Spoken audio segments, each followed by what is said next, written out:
कहा जाता है कि हर गांव में एक ऐसा घर जरूर होता है जहां लोग दिन में भी अकेले जाने से डरते हैं। हमारे गांव के आखिरी छोर पर खेतों के पार एक पुरानी हवेली खड़ी है। टूटी हुई खिड़कियां, दरवाजे पर जंग लगा ताला और दीवारों पर उगी काली फफूंदी। यह हवेली 20 साल से बंद है और गांव वाले इसे चुड़ैल वाली हवेली कहते हैं। 20 साल पहले की रात उस हवेली में एक औरत रहती थी जिसका नाम सावित्री था। वह सीधी सादी और शांत स्वभाव की थी, पर उसका पति बहुत गुस्सैल और शराबी था। हर रात उस घर से झगड़े की आवाजें आती थीं। एक रात अचानक जोर की चीख गूंजी जिससे पूरा गांव जाग गया, पर किसी की हिम्मत नहीं हुई अंदर जाने की। सुबह हवेली का दरवाजा खुला मिला और अंदर सावित्री की लाश पड़ी थी।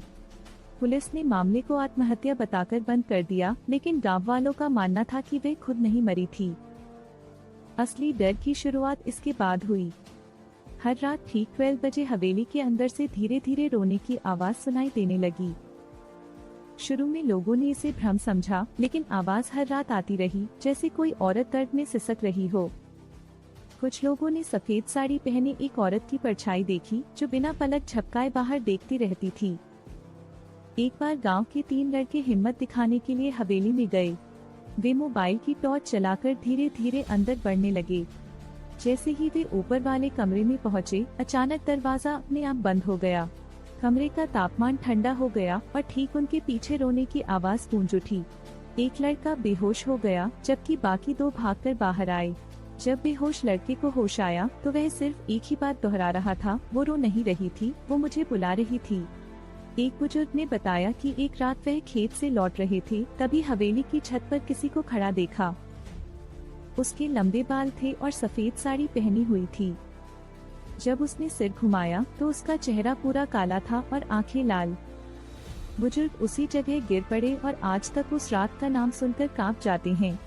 सबसे डरावनी बात यह है कि अगर कोई उस हवेली के पास रोने की आवाज सुन ले तो अगली रात उसके घर के बाहर वही आवाज गूंजती है, धीरे धीरे दरवाजे के पास, और अगर गलती से दरवाजा खोल दिया तो वो अंदर आ जाती है। कुछ महीने पहले मैं खुद उस हवेली के पास गया था, कैमरा ऑन किया और रिकॉर्डिंग शुरू की। तभी अचानक अंदर से रोने की आवाज आई, साफ और स्पष्ट।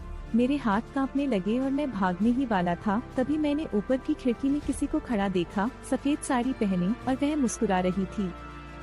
आज भी वह हवेली वहीं खड़ी है, 20 साल से बंद।